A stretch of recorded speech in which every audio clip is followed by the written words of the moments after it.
Welcome to Sleepless History, where we explore the past in soothing detail to help you drift into peaceful sleep. Tonight, we journey through the complete history of Japan, from its mythological origins to its emergence as a modern nation. Let the gentle rhythm of history carry you away as we explore the islands, the emperors, the samurai, and the quiet moments that shaped this ancient civilization. Close your eyes if you wish, get comfortable, and let's begin our journey through the mists of time to a land of rising sun and endless stories. Chapter 1: Mythological Beginnings and the Jomon Period. Long before recorded history, before writing came to the Japanese islands, there existed stories. Stories of gods and creation, passed down through generations, eventually written in ancient texts that would define a nation's understanding of itself. According to the Kojiki and Nihon Shoki, the oldest chronicles of Japan, compiled in the early 8th century, the islands themselves were born from the union of two primordial deities. Izanagi and Izanami, the creator gods, stood upon the floating bridge of heaven and stirred the primordial ocean below with a jeweled spear. When they lifted the spear, drops of brine fell from its tip and solidified into the first island, Onogoro. The two deities descended to this island, erected a heavenly pillar, and began the process of creating the Japanese archipelago. They circled the pillar in opposite directions, and when they met, they joined together and gave birth to the islands. First came Awaji, then Shikoku, then Kyushu, and finally Honshu, the main island. Together, these would become known as the land of Yamato. But the creation was not without tragedy. When Izanami gave birth to the fire god Kagutsuchi, she was burned so severely that she died, descending to Yomi, the land of the dead. Izanagi, grief-stricken, followed her to the underworld, but when he saw her decaying form in the darkness, he fled in horror. Izanami, ashamed and enraged, pursued him with the demons of Yomi. Izanagi barely escaped, sealing the entrance to the underworld with a great boulder. From this escape came further creation. When Izanagi purified himself in a river, washing away the pollution of death, numerous deities were born from the water that dripped from his body. From his left eye emerged Amaterasu, the sun goddess, radiant and supreme. From his right eye came Tsukuyomi, the moon god, and from his nose was born Susanoo, the storm god, wild and tempestuous. These three would become the most important deities in the Shinto pantheon. Amaterasu was given dominion over the heavens, Tsukuyomi over the night, and Susanoo over the seas. But Susanoo's temperament proved troublesome. He threw tantrums, destroyed his sister's rice fields, and committed such outrages that Amaterasu, the sun goddess, retreated into a cave, plunging the world into darkness. The other gods gathered outside the cave, desperate to lure her out. They hung a mirror and jewels from a tree and performed dances and music. The goddess Ame no Uzume danced so wildly and provocatively that the gods erupted in laughter. Curious about what could cause such merriment, Amaterasu peeked out from the cave. Seeing her own reflection in the mirror, and being told that here was a goddess more radiant than herself, she emerged fully, and light returned to the world. From Amaterasu descended the imperial line of Japan. Her grandson Ninigi was sent to Earth to rule the islands, bringing with him three sacred treasures: the mirror that had lured Amaterasu from the cave, a jewel, and a sword that Susanoo had discovered in the tail of an 8-headed serpent he had slain. These three treasures, the mirror, jewel, and sword, would become the symbols of imperial authority, passed down through generations, though never displayed publicly. Ninigi's great-grandson was Jimmu, who according to tradition became the first emperor of Japan, ascending the throne on February 11th, 660 BC. This date, of course, is legendary rather than historical. The actual formation of the Japanese state occurred much later, and the early emperors listed in the chronicles are likely mythological or heavily embellished figures. But the story of Jinmu's conquest, travelling from Kyushu to the Yamato plain in central Honshu, reflects genuine memories of migration and state formation. Long before these legends were written down, however, real people inhabited the Japanese islands. The Jomon period, lasting from approximately 14,000 BC to 300 BC, represents one of the world's oldest pottery-making cultures. The name Jomon means cord marked, referring to the distinctive decorative patterns found on clay vessels from this era, created by pressing rope into wet clay. The Jomon people were hunter-gatherers, living in small settlements scattered throughout the islands. They hunted deer and wild boar, gathered nuts and berries, and exploited the rich marine resources surrounding them. Along the coasts, they collected shellfish, leaving behind enormous shell mounds that archaeologists study today. These middens provide remarkable insights into Jomon diet, revealing not just shells, but bones of fish, seals, dolphins, and even whales. Jomon settlements consisted of pit dwellings, structures partially dug into the earth with wooden frames and thatched roofs. Typically circular or oval, these dwellings measured 3 to 5 meters across. In the center of each village often stood a larger structure, perhaps for communal gatherings or ritual purposes. The arrangement of dwellings suggests a relatively egalitarian society, without the stark hierarchies that would develop later. But the Jomon people were not merely surviving, they created art of remarkable sophistication. Their pottery evolved from simple vessels to elaborate forms, with flame-like projections rising from their rims. Some pots reached heights of 1/2 meter, their surfaces covered with intricate cord patterns, carved designs, and applied decorations. The effort invested in these vessels suggests they served purposes beyond mere utility, perhaps playing roles in rituals or ceremonies. Even more mysterious are the dogu clay figurines crafted throughout the Jomon period. Most dogu represent human figures, often female, with exaggerated features. Large eyes, wide hips, and elaborate surface decorations characterize many examples. Some appear to wear clothing or ornaments. Others have peculiar goggle-like eyes that have sparked endless speculation about their meaning. Were they fertility figures? Representations of deities? Objects used in healing rituals? The exact purpose remains unknown, but their widespread occurrence across the islands suggests they held significant meaning for Jomon people. The Jomon period was not static. Over its enormous span of more than 10,000 years, it witnessed climatic changes, technological developments, and shifts in settlement patterns.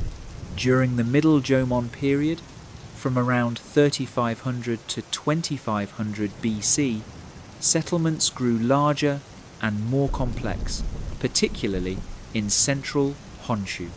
Some villages housed several hundred people, representing the peak of Jomon cultural development. But this florescence did not last. In the late Jomon period, settlements shrank and populations declined, possibly due to climatic cooling. The Jomon way of life, so long-lasting and successful, was approaching its end. Change was coming from across the sea, carrying new technologies and new ways of organizing society. Chapter 2: The Yayoi period and the introduction of rice agriculture. Around 300 BC, a transformation began that would reshape Japanese society fundamentally. New people arrived from the Korean peninsula, bringing with them knowledge that would revolutionize life on the islands: wet rice agriculture. This marked the beginning of the Yayoi period, named after the Tokyo neighborhood where distinctive pottery from this era was first discovered. The transition from Jomon to Yayoi was not instantaneous or complete. For centuries, the two cultures coexisted, with rice farming spreading gradually from northern Kyushu across Honshu. The Jomon way of life persisted longer in northern regions, particularly in areas less suitable for rice cultivation. But ultimately, the advantages of agriculture proved overwhelming. Rice farming could support much larger populations than hunting and gathering, and it did. The Yayoi people brought more than rice. They introduced metalworking, both bronze and iron, though initially these metals were used primarily for ritual objects and weapons rather than agricultural tools. Bronze bells, called dotaku, decorated with geometric patterns and scenes of hunting and agriculture, were created and buried in ritual contexts. Bronze weapons, mirrors, and ornaments also appeared, many showing clear connections to Korean and Chinese prototypes. Iron tools transformed agriculture. Iron axes cleared forests more efficiently. Iron hoes and spades made soil cultivation easier. The technology to work iron was mastered relatively quickly, and soon Japanese smiths were producing tools locally rather than relying entirely on imports. Rice cultivation required cooperation on a scale unprecedented in Jomon society. Building and maintaining irrigation systems, coordinating planting and harvesting, and managing stored surpluses demanded new forms of social organization. Villages grew larger and more permanent. Some settlements became regional centers, controlling surrounding communities and agricultural lands. With larger populations and valuable stored surpluses came conflict. Yayoi settlements were often surrounded by moats and palisades, clear evidence of warfare or the threat of it. Some skeletons from this period show evidence of violent death, with arrowheads embedded in bones. The egalitarian social structure of the Jomon period gave way to hierarchy. Some individuals were buried with rich grave goods, bronze mirrors, iron weapons, and glass beads, while others received simple interment. Chinese historical records provide the first written accounts of Japan during the Yayoi period. The Book of Ham, compiled in the 1st century AD, mentions the Wa people, describing them as divided into more than 100 communities. A later chronicle, the Records of the Three Kingdoms, compiled in the late 3rd century, provides more detail, describing the country of Wa as fragmented into numerous small states engaged in both trade and warfare. The most intriguing passage describes Himiko, a shaman queen who ruled over a large confederation centered in Yamatai during the 3rd century AD.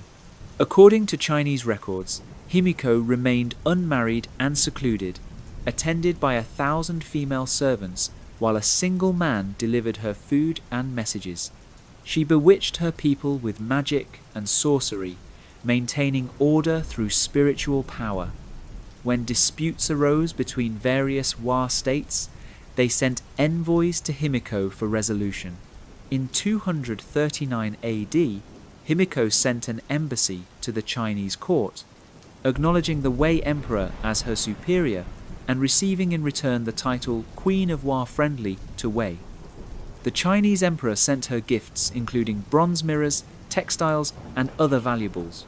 These mirrors, or similar ones, have been found in elite burials across Japan, evidence of the prestige associated with Chinese goods and the diplomatic relationships that brought them.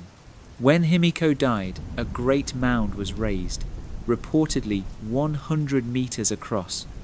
Hundreds of attendants were sacrificed at her funeral. Her death initially sparked conflict, with 1,000 people killed in succession disputes. Eventually, a 13-year-old girl, Iyo, was installed as ruler, restoring peace. After this, the Chinese chronicles fall silent regarding Wa for several centuries, leaving us to reconstruct events from archaeology alone. The location of Yamatai and Himiko's tomb remains subjects of intense debate. Some scholars place Yamatai in northern Kyushu based on literal readings of the distances given in Chinese texts. Others argue for the Kinai region around modern Osaka and Nara, where the Yamato state would later emerge. The controversy continues, unlikely to be resolved without dramatic new discoveries. What is clear is that by the 3rd and 4th centuries AD, certain regions were consolidating power and developing into more centralized states. The multiplication of large burial mounds across the landscape provides archaeological evidence of this process. Chapter 3: The Kofun Period and the Yamato State. The Kofun period, from approximately 250 to 538 AD, takes its name from the massive burial mounds that dominate this era. The word Kofun simply means old tomb, but these were no simple graves. The largest Kofun rank among the biggest tombs ever constructed anywhere in the world, requiring tremendous labour and resources to build.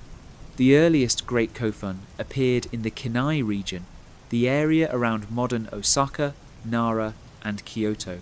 This geographical fact supports the theory that the Yamato state, which would eventually rule all of Japan, emerged from this region rather than from Kyushu. The Kofun served as powerful symbols of authority, visible for miles around, proclaiming the might of the rulers they contained. These tombs took various shapes, but the most distinctive were keyhole-shaped, combining a round rear mound with a triangular front section. The Daisen Kofun, attributed to Emperor Nintoku, exemplifies the grandeur of these constructions. Built in the 5th century near modern Osaka, it measures 486 meters long and rises nearly 35 meters high. Surrounded by 3 moats, the tomb complex covers an area of nearly 500,000 square meters. The volume of earth moved to construct it exceeded 2 million cubic meters. Building such a monument required organizing thousands of workers, feeding them, and coordinating their labor over years. This demonstrates the emergence of a state with significant organizational capacity. The keyhole-shaped tombs were not built randomly across the landscape, but spread in a pattern, suggesting political expansion. As the Yamato state extended its influence, local rulers either adopted or were granted permission to build keyhole tombs, symbols of their incorporation into the Yamato political sphere. The tombs were not merely piles of earth. Their surfaces were covered with carefully placed stones, and their slopes were studded with haniwa, terracotta cylinders, and figurines placed around the tomb's perimeters. Early haniwa were simple cylinders, perhaps serving to stabilize the earth or mark boundaries. Later haniwa became increasingly elaborate, depicting houses, animals, warriors, and attendants. These clay figures provide invaluable insights into Kofun period life, showing clothing styles, armor, weapons, and tools. Inside the burial chambers lay the deceased, surrounded by grave goods. Iron swords, armor, and arrowheads displayed military power. Bronze mirrors, some imported from China and Korea, others made locally in imitation, demonstrated continental connections and status. Comma-shaped jewels called magatama, made from jade or jasper, appeared in elite burials. The same 3 categories of objects, mirrors, jewels, and swords, recalled the imperial regalia from mythology. By the 5th century, the Yamato state had established itself as the paramount power in Western Japan. While precise details of its formation remain obscure, buried with the rulers themselves, the basic outline is clear. Various regional chieftains, called uji, controlled specific territories and occupational groups. The Yamato rulers emerged as the most powerful among these chieftains, claiming descent from the sun goddess Amaterasu and asserting religious as well as political authority. The relationship between Yamato and other Uji was complex, not a simple hierarchy, but a network of alliances, kinship ties, and obligations. Important Uji maintained considerable autonomy, controlling their own lands and resources, but they acknowledged Yamato's supremacy and contributed labor, goods, and military support when required. In return, the Yamato rulers redistributed prestige goods, particularly items from the continent, and granted titles and ranks within an evolving court system. Continental connections proved crucial to Yamato power. Throughout the Kofun period, Japan maintained active relationships with kingdoms on the Korean peninsula and with Chinese dynasties. These relationships involved diplomacy, trade, and military intervention. Korean immigrants, arriving both as voluntary migrants and as prisoners captured in warfare, brought new technologies and knowledge. Scribes, scholars, metalworkers, weavers, and potters settled in Japan, employed by the court and powerful Uji. Writing arrived during this period, initially used only by immigrant scribes for keeping records and conducting correspondence with the continent. The Japanese language, unrelated to Chinese, lacked a writing system of its own. Chinese characters were adapted, initially used phonetically to represent Japanese sounds, a cumbersome system that would eventually evolve into Japan's complex writing system, combining Chinese characters with phonetic scripts. Buddhism made its official entry to Japan in 538 AD, when the king of Peiche, a kingdom in southwest Korea, sent the Yamato court a golden Buddha statue and Buddhist sutras, along with a letter extolling the merits of this new religion. The introduction of Buddhism marks the traditional end of the Kofun period and the beginning of the Asuka period, though material culture continued without dramatic break. The new religion sparked controversy at the Yamato court. The Soga clan, which had risen to dominance through shrewd marriage alliances with the imperial family, supported Buddhism enthusiastically. The Mononobe and Nakatomi clans, associated with traditional Shinto rituals, opposed it, seeing the foreign religion as a threat to indigenous practices and their own positions. When an epidemic struck shortly after Buddhism's introduction, opponents claimed the native gods were angry at the presence of foreign deities. Conflict between these factions came to a head in 587 AD. The Soga, with imperial support, attacked and destroyed the Mononobe. This victory secured Buddhism's position in Japan and demonstrated the Soga clan's dominance. For the next several decades, Soga leaders effectively controlled the imperial court, installing and deposing emperors as suited their interests. Chapter 4. The Asuka Period and Prince Shotoku. The Asuka period, from 538 to 710 AD, takes its name from the Asuka region in the Yamato Plain, where successive courts were located. This period witnessed the transformation of Japan from a collection of competing chieftains into a more centralized state modeled on Chinese institutions, the flourishing of Buddhism, and the codification of law and governmental structures. The dominant figure of the early Asuka period was Prince Shotoku, who served as regent for his aunt, Empress Suiko, from 593 to 622 AD. Shotoku achieved legendary status in Japanese history, credited with numerous accomplishments and imbued with an aura of wisdom and virtue. Later accounts describe him as capable of hearing 10 people speak simultaneously and understanding them all, a supernatural ability signifying his extraordinary comprehension. Whether historical or embellished, certain achievements are reliably attributed to Shotoku. He sent multiple embassies to Sui dynasty China, re-establishing official diplomatic relations that had lapsed for over a century. These embassies, beginning in 600 AD, brought back knowledge of Chinese governmental systems, Buddhism, Confucian philosophy, and various technologies. Japanese students and monks traveled to China, spending years or decades studying before returning home. In 604 AD, Shotoku promulgated a system of 12 cap ranks, distinguished by cap colors. This represented an attempt to create a merit-based bureaucracy rather than relying solely on hereditary clan status. Officials were granted ranks based on their virtues and service rather than birth alone, though in practice, hereditary privilege remained significant.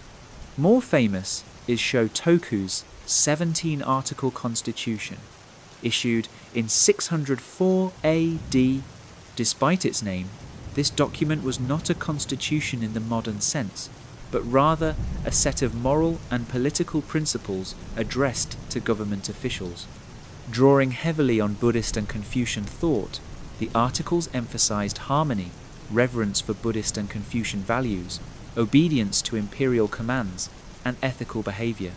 The first article declares, harmony is to be valued, and an avoidance of wanton opposition to be honored. This principle of harmony, or wa, would become a recurring theme in Japanese culture, emphasizing consensus and group cohesion over individual assertion. Other articles instructed officials to be frugal, to render just decisions, to punish evil and reward good, and to avoid the three poisons of Buddhism: greed, anger, and ignorance. Shotoku enthusiastically promoted Buddhism, commissioning the construction of temples and supporting the growth of the monastic community. The Horyuji Temple, built during his regency, still stands in Nara Prefecture, containing the world's oldest surviving wooden buildings. The temple complex preserves early Buddhist architecture and art, including statues executed in the style of Northern Wei China, demonstrating the continental influences flowing into Japan. Buddhism during this period was primarily the preserve of the court and aristocracy. The religion offered spiritual benefits, with rituals performed for the protection of the state and the imperial family. Buddhist temples received land grants and patronage from the court and powerful clans. Monks studied at these temples, copying sutras, performing ceremonies, and engaging in various crafts. The temples became centers of learning and culture, preserving knowledge in an age when literacy remained rare. After Shotoku's death in 622 AD, the Soga clan's power reached its zenith. Soga no Emishi and his son Iruka acted with increasing arrogance, even appropriating imperial prerogatives. They murdered rivals and placed a puppet on the throne. Their behavior alarmed other members of the court elite, particularly Prince Naka no O and Nakatomi no Kamatari, founder of what would become the Fujiwara clan. In 645 AD, during a ceremony to receive Korean envoys, Prince Naka no Oe and his supporters struck. They murdered Soga no Iruka in the presence of Empress Kogyoku, the reigning monarch. The shock of this violence drove the empress to abdicate in favor of her brother. Soga no Emishi, learning of his son's death, committed suicide after burning his residence along with many documents. The Soga clan's dominance ended in blood and flames. This coup, known as the Taika Reform, ushered in ambitious attempts to restructure Japanese society along Chinese lines. The reformers sought to establish a centralized state where all land belonged to the emperor, administered by a merit-based bureaucracy. Under the new system, all land was declared public, to be distributed to cultivators who would pay taxes directly to the state. Aristocrats would receive stipends from the state rather than deriving income from hereditary landholdings. The reality fell short of the ideal. Existing power structures proved resilient. Great clans and temples retained substantial autonomy and landholdings. The reforms proceeded gradually and incompletely, modified by practical considerations and resistance from entrenched interests. Nevertheless, the Taika reform marked a decisive shift toward a more Chinese-style bureaucratic state, with codes of law, ranks of officials, and provincial administration. The compilation of legal codes occupied much effort over subsequent decades. The Omi Code of 662 AD and the Kiyomihara Code of 689 AD established legal frameworks, though the texts themselves have not survived intact. The culmination came with the Taiho Code of 701 AD, a comprehensive legal code modelled on Tang Chinese law, covering criminal law, civil law, and administrative procedures. Under these reforms, the country was divided into provinces, governed by centrally appointed officials. Provinces were subdivided into districts and villages, creating a hierarchy of administration extending from the capital down to individual cultivators. A system of roads connected the capital with the provinces, facilitating communication and control. Regular tax assessment and collection brought resources to the centre. The capital itself moved repeatedly during this period, each emperor typically establishing a new palace site. This practice stemmed partly from Shinto concepts of purification, the idea that death polluted a site, necessitating relocation, but it also reflected practical limitations in a society still developing the administrative infrastructure to manage a permanent capital city. Chapter 5: The Nara Period and the First Permanent Capital. In 710 AD, a new capital was established at Heijō-kyo, modern Nara, marking the beginning of the Nara period. For the first time, a Japanese capital was planned to be permanent, constructed on a grand scale in imitation of Chang'an, the Tang Chinese capital. The city was laid out in a grid pattern, covering approximately 25 square kilometers. Though never completely built according to plan, with some sections remaining undeveloped, Heijō-kyo represented a dramatic statement of imperial ambition and Chinese cultural influence. The palace compound occupied the northern section of the city, centered on a great audience hall where the emperor received officials and foreign envoys. Government ministries and bureaus housed the expanding bureaucracy. Markets operated in designated areas, regulated by officials who supervised weights, measures, and commercial transactions. Buddhist temples, aristocratic mansions, and housing for commoners filled the city, which at its peak may have housed over 100,000 residents. The Nara period witnessed the full flowering of Buddhism in Japan. Temples multiplied across the countryside, and the monastic population grew substantially. The court patronized Buddhism lavishly, seeing it as essential for state protection. When smallpox epidemics struck in the 730s, killing substantial portions of the population, including members of the powerful Fujiwara clan, Emperor Shomu responded by ordering the construction of provincial temples throughout the country and commissioning a colossal bronze Buddha statue at Todaiji Temple in Nara. The Todaiji Daibutsu, or Great Buddha, remains one of Japan's most impressive monuments. Cast in bronze and standing over 15 meters tall, the seated Buddha figure required an enormous investment of resources. The project consumed most of Japan's copper production for years. Gold to gild the statue came from newly discovered mines in northern Honshu, the first gold found in Japan.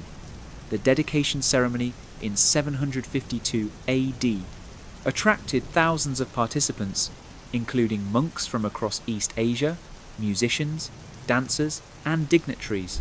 Todaiji Temple itself became immensely powerful and wealthy, receiving land grants and tax exemptions. The original main hall, which housed the Great Buddha, measured over 50 meters tall and was one of the largest wooden structures ever built, though fires destroyed this original building. The current hall, rebuilt in the Edo period, is smaller but still enormous, and the bronze Buddha remains, recast and repaired over centuries.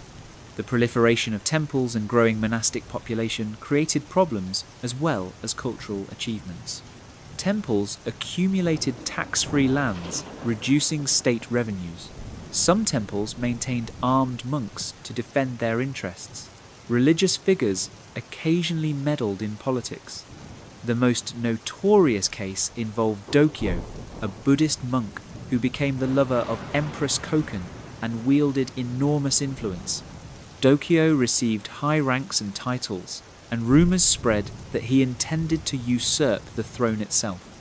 When the empress died in 770, Dokyo's power evaporated, and he was exiled. This scandal contributed to the decision never again to allow a reigning empress, though women had ruled multiple times in earlier periods. It also factored into the decision to move the capital away from Nara with its powerful temples and monastic influence. The Nara period was also an age of literary achievement. In 712 AD, the Kojiki, the record of ancient matters, was completed, compiling mythology, legends, and historical accounts from creation through the early 7th century. 8 years later, the Nihon Shoki, the Chronicles of Japan, covered similar material in more detail and with a more Chinese-influenced style. These texts served political purposes, legitimating the imperial line by tracing it back to the sun goddess and establishing a historical narrative centered on imperial authority. Another monumental compilation was the Manyoshu, an anthology of Japanese poetry. Collecting over 4,500 poems composed over several centuries, the Manyoshu includes works by emperors, aristocrats, soldiers, frontier guards, and even peasants. The poems address love, longing, nature, death, and the vicissitudes of life. Written using Chinese characters adapted to represent Japanese phonetically, the anthology preserves the earliest substantial body of literature in the Japanese language. The poetry in the Manyoshu employed the waka form, particularly the tanka, consisting of 31 syllables arranged in lines of 5, 7, 5, 7, and 7 syllables. This form would dominate Japanese poetry for over a millennium. The poems often deployed elaborate pillow words, makurakotoba, conventional epithets associated with specific places or concepts, and employed complex wordplay and allusion. One of the most poignant sections of the Manyoshu consists of poems by frontier guards, conscripts sent to defend Kyushu against possible invasions. These men, torn from their families and sent far from home, composed verses expressing their loneliness and longing. One guard writes of missing his wife and children, wondering if they think of him as he thinks of them. Another describes the long journey westward, counting the days and mountains between himself and home. These poems humanize the tax and labor obligations that fell heavily on commoners, offering glimpses of individual suffering beneath the grand narratives of court and temple. Daily life for most people during the Nara period centered on agricultural labor. Rice cultivation remained the foundation of the economy, supplemented by millet, barley, and other crops. Peasants lived in small villages, their lives governed by the agricultural calendar. They owed taxes in rice, other products, and labor. Men could be conscripted for military service or corvée labor, building capitals, temples, roads, and other state projects. These obligations were often burdensome, and evidence suggests that the tax system, impressive in its design, functioned imperfectly in practice. Tax evasion was common, and enforcement proved difficult in remote areas. The ideal of distributing land to all cultivators, with regular redistribution to account for births and deaths, proved impossible to implement fully. In practice, powerful aristocrats and temples accumulated tax-exempt estates, while peasants sometimes fled their registered lands to escape taxation, becoming labourers on private estates or fleeing to frontier zones. The gap between the Chinese-inspired legal code's prescriptions and actual conditions widened over time. Chapter 6. The Heian period begins. In 794 AD, Emperor Kammu established a new capital at Heian-kyo, modern Kyoto. Like Nara, Heian-kyo was laid out in imitation of Chang'an, though on a somewhat smaller scale. The city would remain Japan's capital for over 1,000 years, though its importance and the emperor's actual power would fluctuate dramatically. The establishment of Heian-kyo marks the beginning of the Heian period, which would last until 1185 AD. The move from Nara was partly motivated by desire to escape the powerful temples concentrated there, whose political interference had become problematic. Emperor Kammu initially attempted to establish a capital at Nagaoka, but after the project's leader was murdered and various other misfortunes occurred, the site was abandoned and Heian-kyo was established instead. The early Heian period saw efforts to reassert imperial authority and reform governance. Kammu appointed skilled administrators, reformed the military system, and launched campaigns to extend control over the northern regions of Honshu, where indigenous Emishi people resisted Japanese expansion. These campaigns ultimately succeeded in pushing Japanese control northward, though at considerable cost and effort. But the centralizing momentum did not last. Over the following centuries, real power gradually shifted from the emperor to the Fujiwara clan, a family descended from Nakatomi no Kamatari, the loyalist who had helped overthrow the Soga clan in the mid-7th century. The Fujiwara perfected the strategy of marrying their daughters to emperors, then dominating the court as regents for their imperial grandsons. The Fujiwara regency system, called Sekan, reached its peak in the 10th and 11th centuries under Fujiwara no Michinaga, who famously boasted that he stood at the pinnacle of glory, lacking nothing. Michinaga's 4 daughters all became imperial consorts, and 3 emperors were his grandsons. He wielded power behind the throne, controlling appointments, land grants, and court ceremonies. The Heian period aristocracy developed an exquisite and refined culture, focused on aesthetic pursuits, poetry, music, and elaborate ceremonies. Court life revolved around seasonal festivals, religious observances, and social gatherings where participants composed poetry, admired nature, and conducted elaborate courtships governed by complex etiquette. Refinement and sensitivity were prized above all, and aristocrats devoted tremendous attention to perfecting their cultural accomplishments. Poetry remained central to aristocratic life.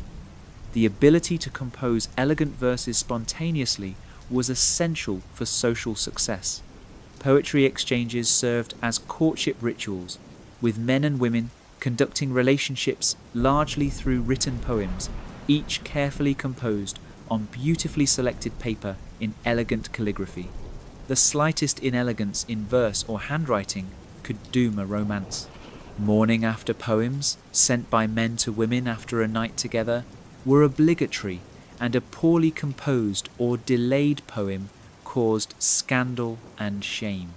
Aristocrats selected their clothing with extreme care, coordinating multiple layers of robes to create harmonious colour combinations appropriate to the season. Women of the court wore junihito, elaborate layered garments consisting of as many as 12 robes, each visible at the collars and sleeves, creating a spectrum of colours called kasan no irum. Spring called for combinations suggesting cherry blossoms or young leaves. Autumn demanded colours evoking maple leaves or autumn grasses. Wearing inappropriate colour combinations marked one as tasteless and uncultured. The Heian aristocracy also produced some of the world's finest literature. The development of kana, phonetic writing systems derived from simplified Chinese characters enabled people to write Japanese more naturally than the cumbersome system of adapting Chinese characters phonetically. Two kana systems emerged: hiragana, with flowing cursive forms, and katakana, with angular shapes. Hiragana became associated particularly with women's writing, though men used it as well, especially in poetry. Women of the Heian court, barred from formal education in Chinese learning, but literate in Japanese, created a remarkable body of literature. The most famous work is The Tale of Genji, written by Murasaki Shikibu, a lady-in-waiting to Empress Shoshi, around the year 1000 AD. The Tale of Genji is often called the world's first novel, though such claims are difficult to verify and depend on definitions. Regardless, it is a work of extraordinary sophistication and psychological depth, exploring the lives, loves, and sorrows of its characters over more than 1,000 pages. The protagonist, Hikaru Genji, is the son of an emperor and a low-ranking concubine. Radiantly handsome and talented, Genji navigates court life, conducting numerous love affairs, suffering political setbacks, and eventually withdrawing from public life. The later sections of the novel focus on Genji's supposed son Kaoru and continue exploring themes of love, loss, impermanence, and the Buddhist teaching that attachment brings suffering. Murasaki Shikibu's prose is elegant and elusive, filled with poetry and references to earlier literature. Her psychological portrayals are nuanced, revealing the inner lives of both male and female characters with sympathy and insight. The Tale of Genji would influence Japanese literature for centuries, establishing prose fiction as a serious art form and setting standards for aesthetic refinement. Another remarkable woman writer of this period was Sei Shonagon, who served Empress Teishi, a rival to Empress Shoshi. Sei Shonagon wrote The Pillow Book, a collection of lists, observations, anecdotes, and diary entries that provides an intimate glimpse into Heian court life. Her writing is witty, opinionated, and sharply observant. She catalogues things that are elegant, things that are distasteful, things that make one's heart beat faster, and things that are boring. She describes court ceremonies, relationships between courtiers, and her own reactions to various situations with refreshing candor. Where Murasaki Shikibu is contemplative and empathetic, Sei Shonagon is sharp and judgmental. She mocks people she considers uncultured, praises those who display proper taste, and records court gossip with evident relish. Her list of hateful things includes a dog that barks in the daytime, a baby who cries when one is trying to hear something interesting, and visitors who arrive when one is not prepared to receive them. Her observations capture the Heian aristocracy's preoccupations with aesthetic refinement and social hierarchy. These women writers, and others like them, created works in Japanese that surpassed contemporary Chinese-style writing by male court officials in literary achievement. While men continued to write in Chinese for official documents and to demonstrate their learning, the living heart of Heian literature beat in Japanese prose and poetry, much of it created by women. But beyond the perfumed world of the court, significant changes were transforming Japanese society. The ideal of state-owned land distributed to peasants had largely collapsed.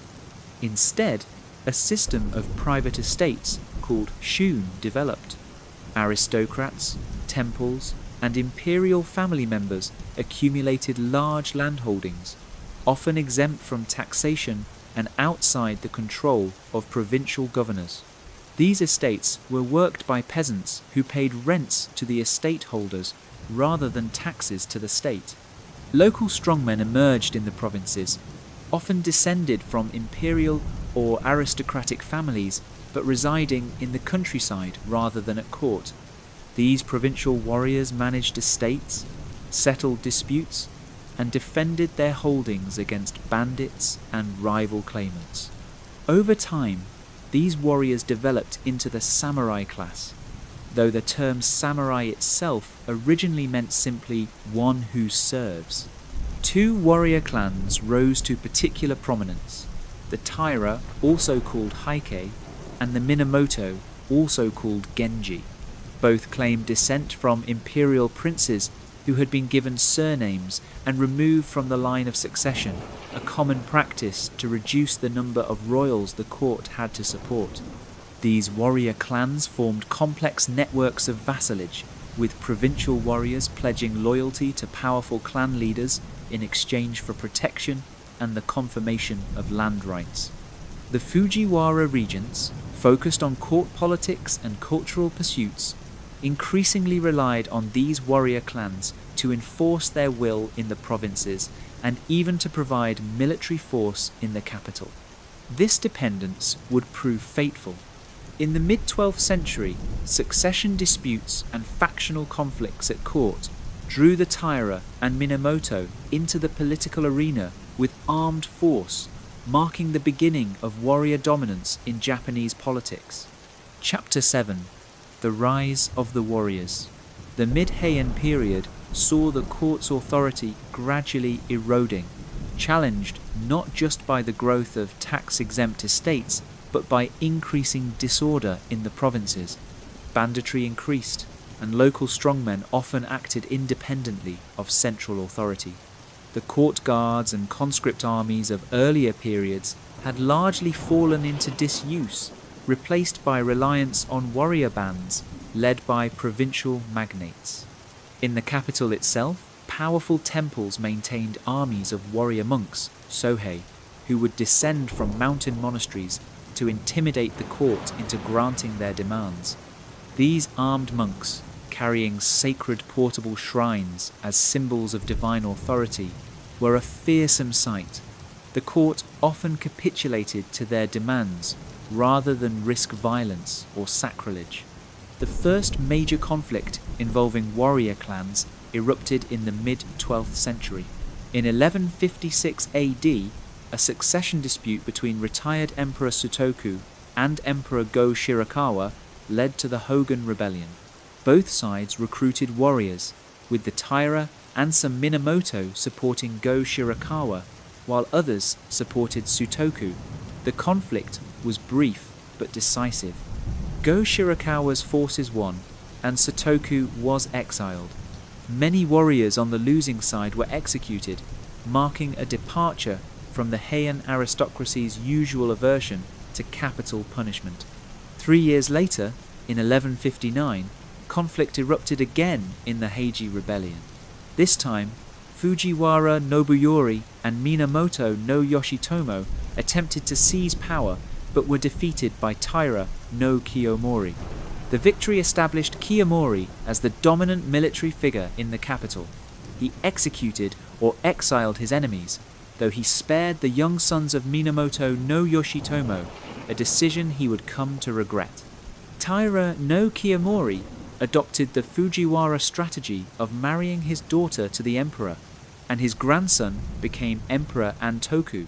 Kiyomori received high court ranks and dominated the government, but unlike the cultured Fujiwara regents, he was perceived as a crude warrior by the traditional aristocracy. His accumulation of wealth and power through control of trade with Song China and the exploitation of estates provoked resentment among both aristocrats and rival warriors. Opposition to Taira dominance coalesced around the surviving Minamoto, particularly Yoritomo, who had been exiled to the Kanto region in eastern Japan after his father's death in the Heiji Rebellion. In 1180, Yoritomo raised the standard of rebellion, calling on eastern warriors to rise against the Taira.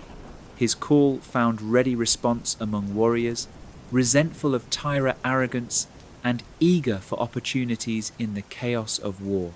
The Genpei War, the conflict between the Minamoto and Taira, raged from 1180 to 1185. The war's name combines alternate readings of the characters for Minamoto, Gen, and Taira, Hei. The conflict spread across Japan, with both sides recruiting allies, fighting battles on land and sea, and committing atrocities. The war has been mythologized in Japanese literature, particularly in the Tale of the Heike, an epic account compiled in the 13th century and recited by blind monk minstrels accompanied by the biwa, a lute-like instrument. The Tale of the Heike opens with one of the most famous passages in Japanese literature. Quote, "The sound of the Gion temple bell echoes the impermanence of all things. The colour of the sala flowers reveals the truth that the prosperous must decline. The proud do not endure, they are like a dream on a spring night. The mighty fall at last, to be no more than dust before the wind. This Buddhist teaching of impermanence, mono no aware, the pathos of things, and the transience of glory pervades the epic. The Taira, at the height of their power, are brought low. Warriors and aristocrats who seemed invincible meet violent deaths. The wheel of fortune turns inexorably. The war produced legendary figures and dramatic episodes. Yoritomo's younger brother, Yoshitsune, emerged as a brilliant general, winning key victories despite being outnumbered. At the Battle of Ichi no Tani in 1184, Yoshitsune led a daring cavalry charge down a steep cliff, thought to be impassable, surprising and routing the Taira forces. His exploits became the stuff of legend, and he remains one of Japan's most celebrated heroes. But Yoshitsune's success aroused his brother's jealousy and suspicion. After the war, Yoritomo turned on Yoshitsune, forcing him to flee. Yoshitsune was eventually cornered in northern Honshu and committed suicide in 1189, aged just 31. His tragic fate, brilliant but doomed, exemplifies the Japanese aesthetic of the beautiful but ephemeral, the hero who shines brightly before being cut down. The final defeat of the Taira came at the naval battle of Dan no Yura in 1185. Trapped by Minamoto forces, the Taira fleet was destroyed. Rather than face capture, the emperor's grandmother took the child Emperor Antoku in her arms and leaped into the sea, drowning them both. Other Taira nobles followed, and Taira no Kiyomori's clan was virtually annihilated. The imperial regalia, supposedly carried aboard the Taira ships, were lost, though the mirror and jewel were recovered. The sword was said to have sunk irretrievably, though later emperors claimed to possess it. Chapter 8. The Kamakura Shogunate. With the Taira destroyed, Minamoto no Yoritomo stood supreme. But rather than take a position at court in Kyoto, Yoritomo established his headquarters in Kamakura, a small fishing village in the Kanto region, far from the capital. This decision proved momentous. It marked a clear separation between the court, which retained ceremonial and cultural authority, and the warrior government, which held real power. In 1192, Yoritomo received the title of shogun, or Sei Taishogun, barbarian, subduing great general, from the emperor. This title, previously granted temporarily to military commanders fighting frontier wars, now became the designation for the military ruler of Japan. The shogunate, or bakufu, literally tent government, would govern Japan for nearly 700 years, though the imperial line continued unbroken in Kyoto. Yoritomo created a system of governance centered on personal loyalty rather than bureaucratic office. He appointed military governors, shugo, in each province and land stewards, jito, to manage estates and collect taxes. These positions went to his vassals, loyal warriors who had fought for him or submitted to his authority. In exchange for their service, they received confirmation of their landholdings and protection against rivals. This network of lord-vassal relationships formed the foundation of samurai society. The relationship between lord and vassal, modelled on ties between warriors that had developed over centuries, emphasized loyalty, service, and reciprocal obligation. A samurai owed his lord absolute loyalty, ready to fight and die at his command. In return, the lord protected his vassals' interests, confirmed their lands, and provided leadership. Betrayal of one's lord was the ultimate transgression, deserving death and eternal shame. Yoritomo proved as ruthless in peace as in war. He eliminated potential rivals, including his own relatives. His brother Yoshitsune, as mentioned, was hunted down and killed. Other Minamoto who might challenge him met similar fates. Yoritomo trusted few and delegated less, maintaining tight personal control over his warrior government. When Yoritomo died in 1199, reportedly after falling from a horse, his sons succeeded him as shogun, but real power passed to Yoritomo's widow, Hojo Masako, and her family, the Hojo clan. The Hojo ruled as regents for figurehead shoguns, just as the Fujiwara had ruled as regents for emperors. This created the peculiar situation of regents for military dictators who themselves ruled in the name of an emperor. Actual power was thus several steps removed from nominal authority, a pattern that would characterize Japanese government for centuries. Under Hojo leadership, the Kamakura shogunate faced its greatest test, the Mongol invasions. In the 13th century, Chinggis Khan and his successors conquered vast territories from China to Eastern Europe. His grandson Kublai Khan completed the conquest of China, establishing the Yuan dynasty, then turned his attention to Japan.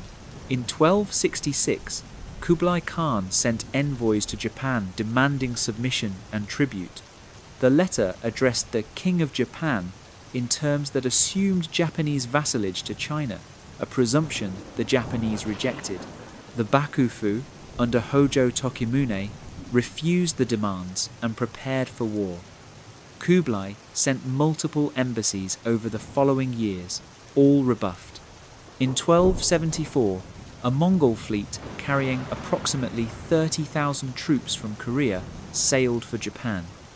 The invasion force landed at Hakata Bay in northern Kyushu. The Mongol and Korean warriors employed tactics and weapons unfamiliar to the Japanese.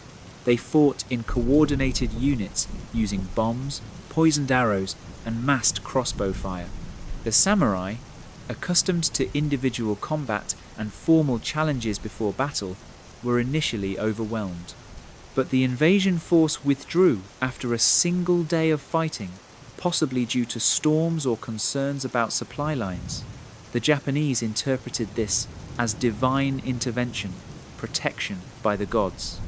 They began strengthening defences around Hakata Bay, building stone walls and organising warriors for coordinated defence rather than individual heroics. Kublai Khan did not abandon his plans. After conquering the southern Song dynasty in China and consolidating control, he assembled a much larger invasion force. In 1281, two fleets totaling over 140,000 men sailed for Japan. One fleet departed from Korea, the other from southern China, planning to converge on Kyushu. The Korean fleet arrived first and attacked the defences at Hakata Bay. This time, the Japanese were prepared. The stone walls impeded Mongol landings, and samurai forces fought effectively using improved tactics. The Mongols made limited progress against fierce resistance. Then the southern fleet arrived, and the combined force anchored offshore, preparing for a major assault. Before that assault could be launched, a typhoon struck. The enormous storm caught the Mongol fleet at anchor, destroying ships and drowning tens of thousands of soldiers. The remnants fled back to the continent in disarray. The Japanese again attributed their salvation to divine wind, kamikaze, sent by the gods to protect Japan. This belief in divine protection would resonate through Japanese history, revived in the 20th century with tragic consequences. The Mongol invasions had significant effects on the Kamakura Bakufu, despite Japan's successful defense. The The mobilization was costly, and many samurai expected rewards for their service. But unlike ordinary wars, there were no defeated enemies to despoil, no lands to distribute to loyal followers. The Bakufu's resources were strained, and many warriors faced financial hardship after years of military service without compensation. Discontent grew. The shogunate's authority also faced challenges from the imperial court. Emperor Go-Daigo, who ascended the throne in 1318, was ambitious and unwilling to accept the subordinate position emperors had occupied for generations. He plotted to overthrow the Bakufu and restore genuine imperial rule, rallying disaffected warriors and nobles to his cause. Go-Daigo's initial plot was discovered in 1324, and he was briefly detained but then pardoned. Undeterred, he continued scheming. In 1331, the Bakufu learned of his plans again and sent forces to arrest him.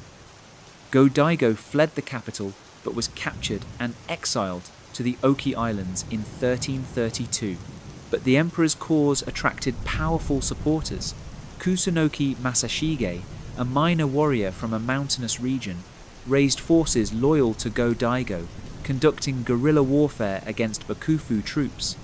More significantly, Ashikaga Takauji, a powerful warrior sent by the Bakufu to suppress the rebellion, switched sides, declaring for Go-Daigo. With such defections, the Bakufu's position collapsed rapidly. In 1333, Go-Daigo escaped from exile and returned to Kyoto in triumph. The Kamakura shogunate fell, and the last Hojo regent committed suicide. For the first time in over a century, an emperor wielded actual political power.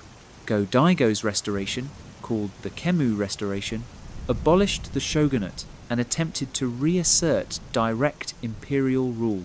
Chapter 9. The Kemu Restoration and the Ashikaga Shogunate. Emperor Go-Daigo's restoration of imperial authority proved short-lived. His government, attempting to reward loyalists while managing the complex realities of warrior power, satisfied few. Go-Daigo favoured court nobles over the warriors who had fought for him, alienating key supporters. His policies seemed designed to restore an idealized past rather than address present conditions. Within 3 years, his restoration collapsed. Ashikaga Takauji, who had been instrumental in destroying the Kamakura Bakufu, grew dissatisfied with his treatment under Go-Daigo's government. In 1336, he rebelled, marching on Kyoto and driving Go-Daigo from the capital. Takauji installed a rival emperor from a different branch of the imperial family and had himself appointed shogun, establishing a new warrior government. Go-Daigo fled to the mountains south of Kyoto, taking with him the imperial regalia and claiming to be the legitimate emperor. This began the period known as Nanbokucho, the northern and southern courts, with rival emperors each claiming legitimacy. The northern court, backed by the Ashikaga shogunate in Kyoto, controlled the capital and much of central Japan.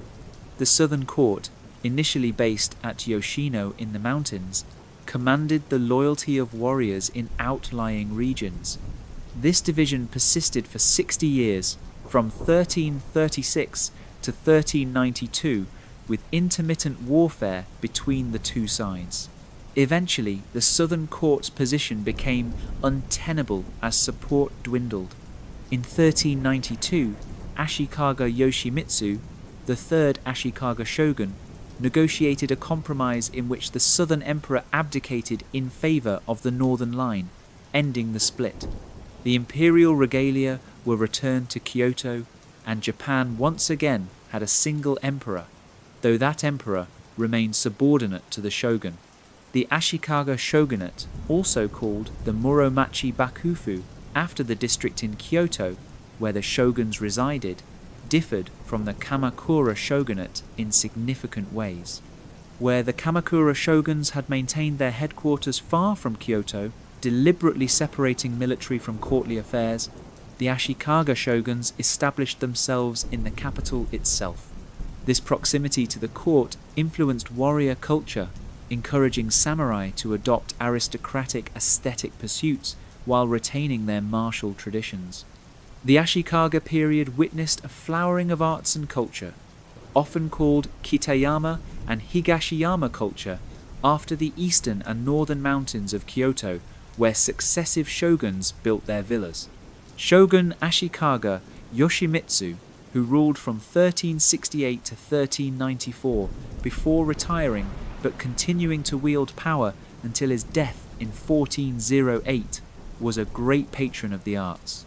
He built the Kinkakuji, the Golden Pavilion, a stunning 3-story structure covered in gold leaf, set in an exquisite garden. The building, serving as both retirement villa and Zen temple, embodied the fusion of warrior power, religious devotion, and aesthetic refinement characteristic of the period. Yoshimitsu also patronized No Theatre, the masked dance drama developed by Kanami and his son Zeami. No combined elements of earlier popular entertainments, Shinto rituals, and Buddhist teachings into a highly refined performance art. Actors wearing carved wooden masks performed on a bare stage, their stylized movements accompanied by chanting, drums, and flute. The plays often featured ghosts or spirits, drawn back to the world by attachment, ultimately finding release through Buddhist enlightenment. The pace was deliberately slow, the movements minimal, creating an atmosphere of profound mystery and beauty. Zeami, writing treatises on no performance, articulated aesthetic principles that influenced Japanese arts broadly. He emphasized yugen, a quality of profound mystery and subtle depth, and hana, the flower, representing the performer's ability to captivate an audience through skill and presence. These concepts, rooted in Buddhist thought and aristocratic aesthetics, shaped not only no, but tea ceremony, flower arrangement, poetry, and other cultural practices. The tea ceremony, or chanoyu, developed during this period from Chinese precedents into a distinctly Japanese art form.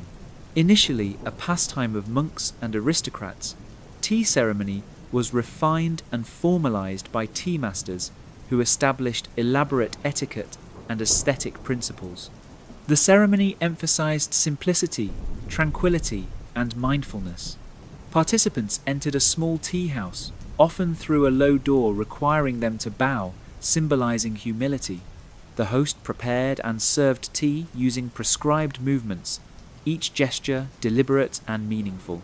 Guests appreciated the tea bowls, often rustic and imperfect, the hanging scroll in the alcove, the flower arrangement, and the sound of water boiling. The ceremony created a space of harmony and contemplation removed from worldly concerns.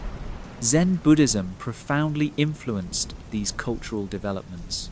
Zen, transmitted from China during the Kamakura period, emphasized meditation and direct insight rather than textual study or ritual. Zen monks practiced zazen, seated meditation, seeking enlightenment through their own efforts. The austere aesthetic of Zen, its emphasis on simplicity and direct experience, resonated with warrior values of discipline and self-reliance. Zen temples became centers of culture and learning. Monks studied Chinese and Japanese literature, practiced calligraphy and ink painting, and engaged in literary pursuits. The monochrome ink paintings of the Muromachi period, often depicting landscapes or simple subjects like bamboo or plum blossoms, exemplified Zen aesthetic ideals. Using minimal brushstrokes, artists suggested rather than depicted, leaving space for viewers to complete the image with their minds. The great Zen painter Sesshu, active in the 15th century, created landscapes of misty mountains and rushing waters that captured the essence of nature with remarkable economy of means. Rock gardens, or karasansui, also developed during this period, particularly at Zen temples. These gardens used raked gravel to suggest water and carefully placed rocks to suggest mountains or islands, creating miniature landscapes for contemplation. The most famous, the garden at Ryoanji Temple in Kyoto, consists of 15 rocks arranged in raked white gravel within a walled enclosure. The composition's meaning remains enigmatic, subject to countless interpretations, yet its power to focus the mind is undeniable. Despite these cultural achievements, the Ashikaga period was also marked by political instability and warfare. The shogunate never established firm control over the country. Provincial warriors, called daimyo or great names, governed their domains with considerable autonomy. The shogun's authority depended on his ability to manage alliances among these daimyo, but conflicts were frequent. The most devastating conflict began in 1467 with the Onin War, a succession dispute regarding the next shogun combined with various regional conflicts to ignite a war that destroyed much of Kyoto and continued intermittently for over a decade. Armies of tens of thousands fought in the streets of the capital, burning temples, mansions, and commoners' homes. The emperor and court nobles fled or cowered in their residences while warriors battled around them. When the fighting finally ended in 1477, the shogun's authority had evaporated. Kyoto lay in ruins, its population drastically reduced. More importantly, the conflict demonstrated that the shogunate could not maintain order. In the provinces, daimyo ceased to acknowledge shogunal authority and fought among themselves for territory and power. Chapter 10. The Warring States Period. The Onin War marked the beginning of the Sengoku Jidai, the Warring States Period, which lasted from the mid-15th century to the late 16th century. During this era, Japan fragmented into dozens of independent or semi-independent domains, each ruled by a daimyo who owed allegiance to no higher authority. Warfare was constant as daimyo sought to expand their territories and eliminate rivals. It was an age of violence and opportunity, where cunning and strength mattered more than birth or tradition. The phenomenon of Gekkokujo, the low overcoming the high, characterized the period. Traditional hierarchies broke down. Retainers overthrew their masters, seizing domains for themselves. Peasants and low-ranking warriors rose to become daimyo through military prowess and political skill. Ability and ruthlessness counted for more than pedigree. The daimyo who succeeded in this chaotic environment were those who effectively organized their domains, mobilized resources, and commanded loyal armies. They issued law codes for their territories, administered justice, promoted agriculture and commerce, and recruited capable men regardless of origin. Some daimyo were cultured patrons of the arts, hosting tea ceremonies and supporting Zen temples even while conducting brutal military campaigns. War and culture coexisted, both pursued with intensity. Warfare itself evolved during the Warring States period. Armies grew larger and battles became more complex. The samurai ideal of individual combat between mounted warriors became obsolete, replaced by massed formations of foot soldiers armed with pikes, swords, and bows. Castles multiplied across the landscape, growing larger and more sophisticated with stone foundations, massive wooden towers, and complex defensive systems. The introduction of firearms revolutionized Japanese warfare. Portuguese traders arriving in Japan in 1543 brought with them matchlock muskets called Tanegashima after the island where the Portuguese first landed. Japanese craftsmen quickly mastered the technology and began producing muskets in large numbers.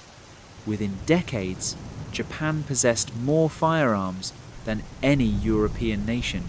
Daimyo, who effectively employed firearms, gained significant advantages.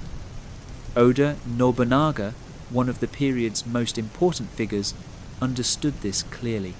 At the Battle of Nagashino in 1575, Nobunaga and his ally Tokugawa Ieyasu faced a larger force led by the powerful Takeda clan, renowned for their cavalry.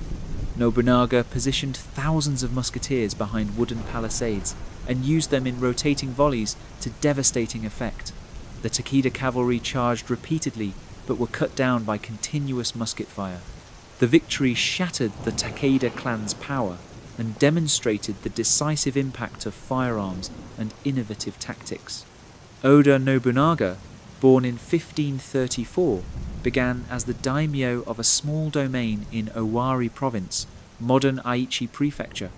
His father died when Nobunaga was young, and relatives and retainers regarded him as a fool, eccentric in dress and behavior.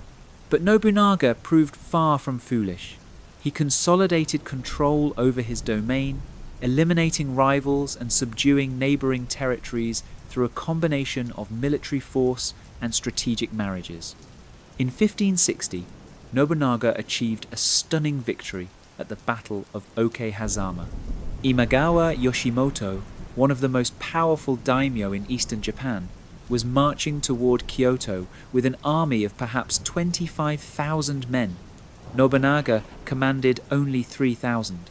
Rather than submit or flee, Nobunaga launched a surprise attack during a rainstorm, catching Imagawa's forces off guard. In the confusion, Nobunaga's men located and killed Imagawa Yoshimoto himself. With their leader dead, the Imagawa army dissolved. This victory established Nobunaga's reputation and gave him freedom to expand westward. In 1568, Nobunaga marched into Kyoto with Ashikaga Yoshiaki, a claimant to the shogunate. Nobunaga installed Yoshiaki as shogun, but dominated him entirely. When Yoshiaki attempted to assert independence, Nobunaga drove him from Kyoto in 1573, effectively ending the Ashikaga shogunate. Nobunaga did not claim the title of shogun for himself, apparently considering it beneath him, or perhaps fearing the precedent might encourage subordinates to overthrow him in turn. Nobunaga pursued unification ruthlessly. He destroyed enemies utterly, including women and children, and showed no mercy to those who resisted.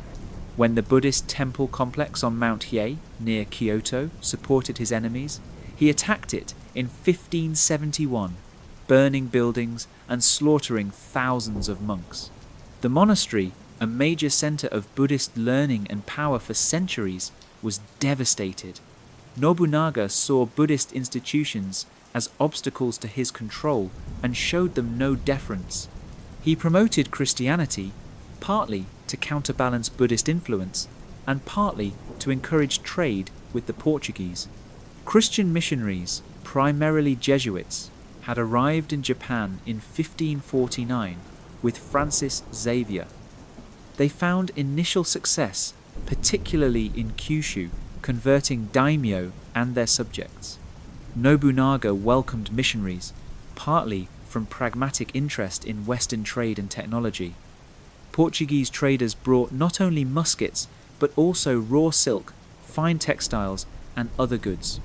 Nobunaga protected Christians and allowed them to proselytize in his territories.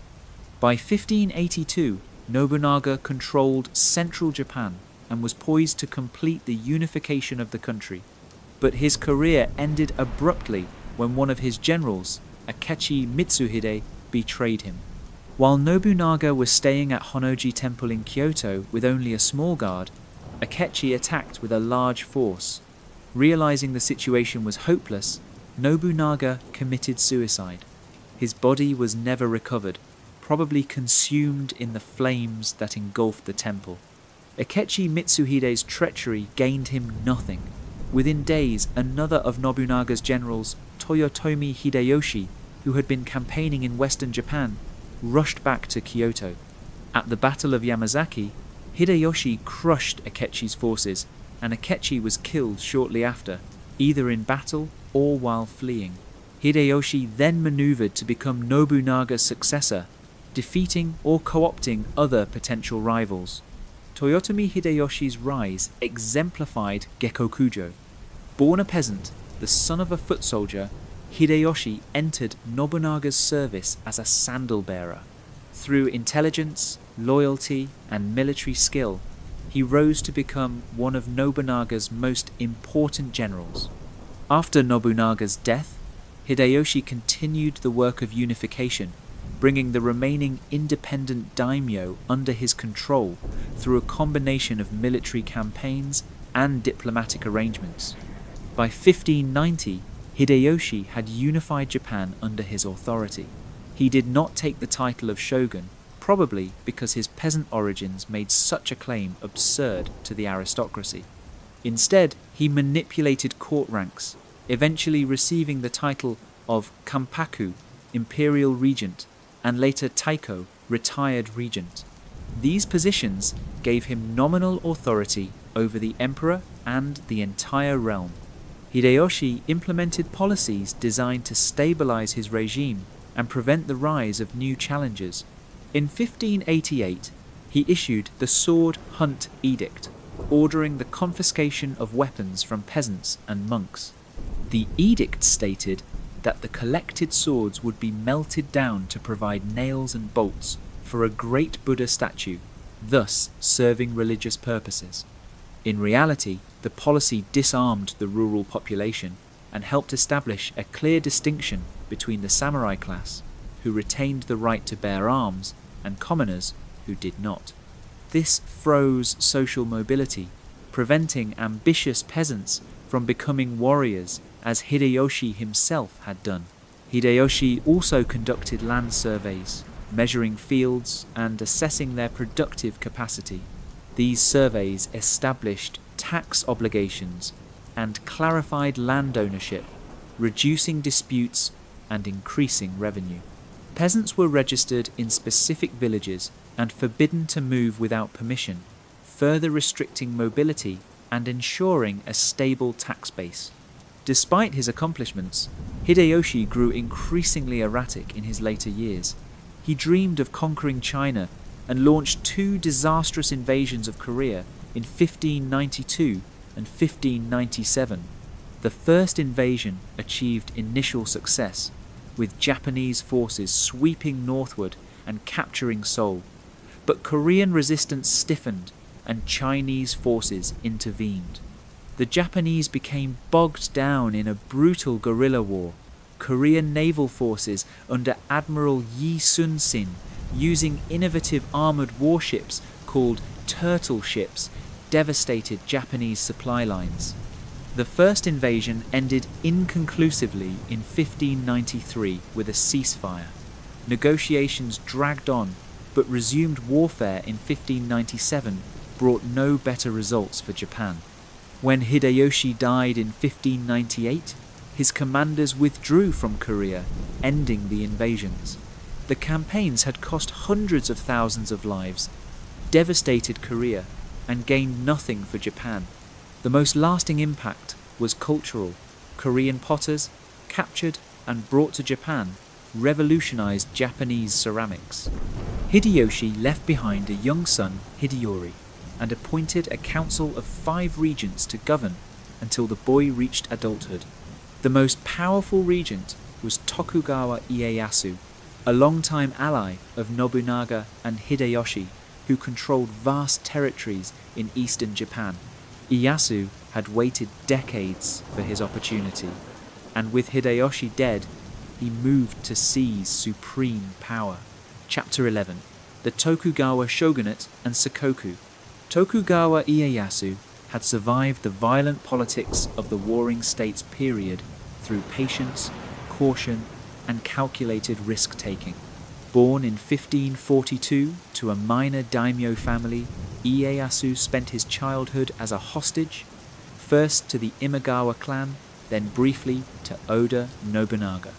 After Imagawa Yoshimoto's death at Okehazama, Ieyasu allied with Nobunaga, supporting him for nearly 20 years. After Nobunaga's death, Ieyasu nominally submitted to Hideyoshi, but actually maintained considerable independence, building his power base in the Kanto region. When Hideyoshi died, Ieyasu began maneuvering against the other regents and daimyo loyal to Hideyoshi's young son. Two camps formed, those supporting Ieyasu and those supporting Ishida Mitsunari, Hideyoshi's chief administrator, who championed Hideyori's cause.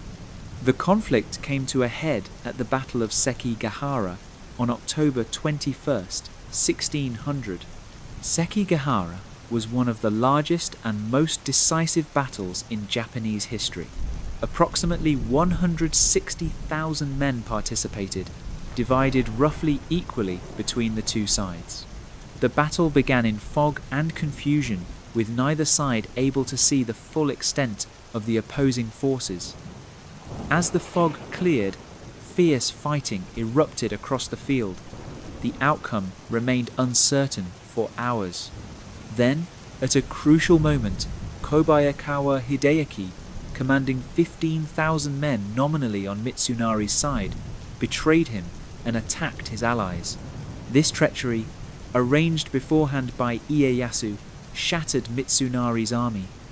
Other daimyo followed Kobayakawa's example or simply withdrew. By early afternoon, the battle was over.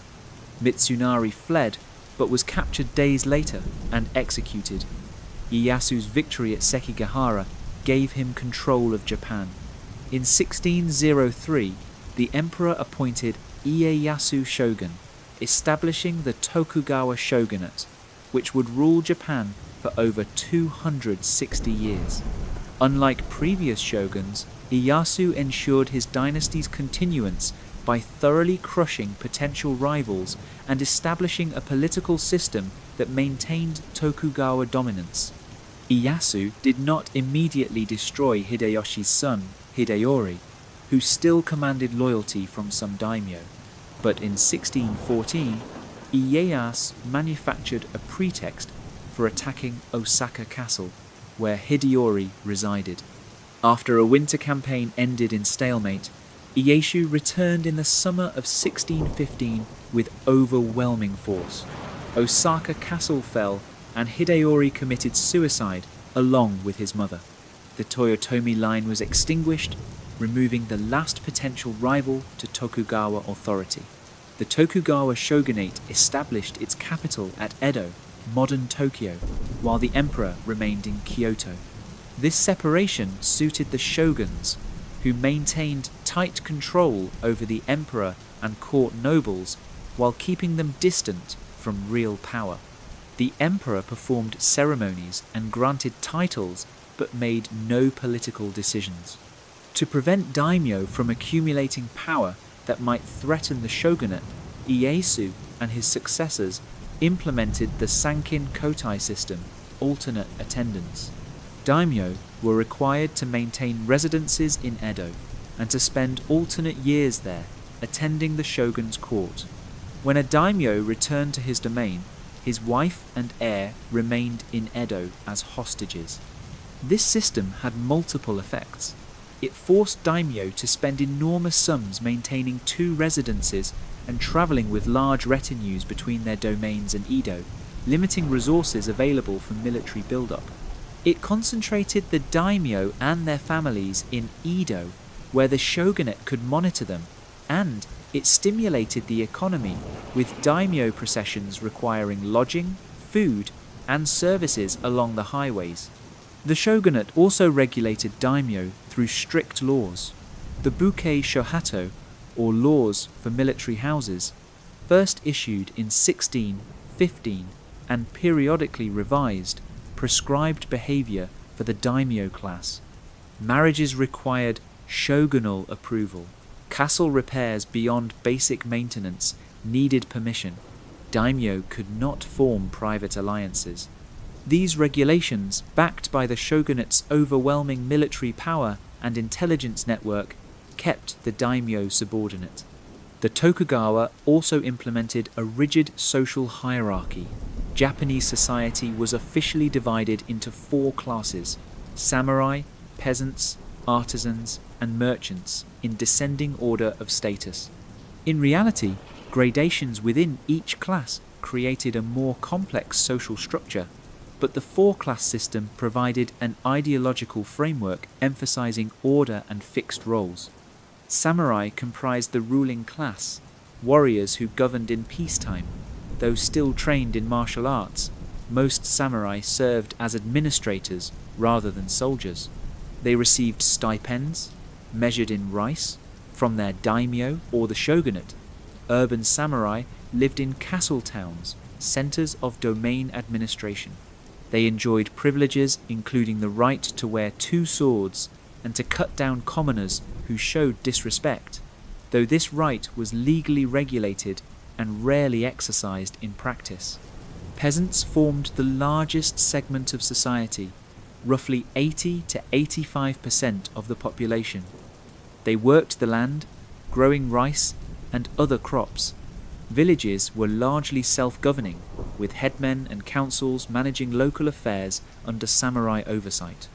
Peasants owed annual taxes, typically consuming roughly 40 to 50% of their rice harvest, though rates varied by domain and circumstances. They also owed corvée labour for public works projects. Life for peasants was arduous. They worked long hours during planting and harvest seasons, and many lived at subsistence level. Famines caused by bad weather, crop failures, or excessive taxation struck periodically, sometimes killing thousands.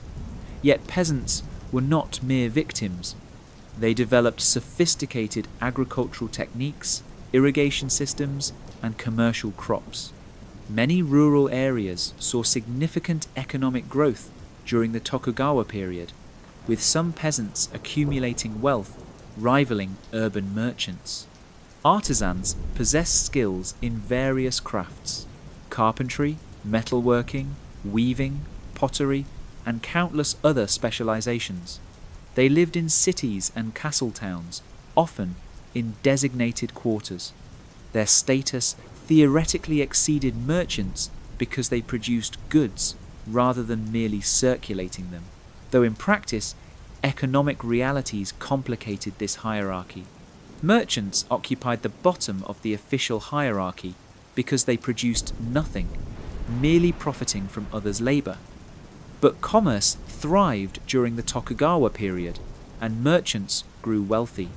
They controlled urban economies, ran businesses ranging from small shops to vast enterprises, and loaned money to daimyo and samurai, who chronically overspent their incomes.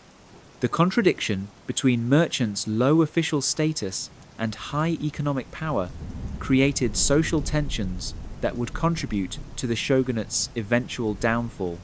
Below the four classes existed outcasts: Heinin, literally non-people, and Eta, later called Burakumin.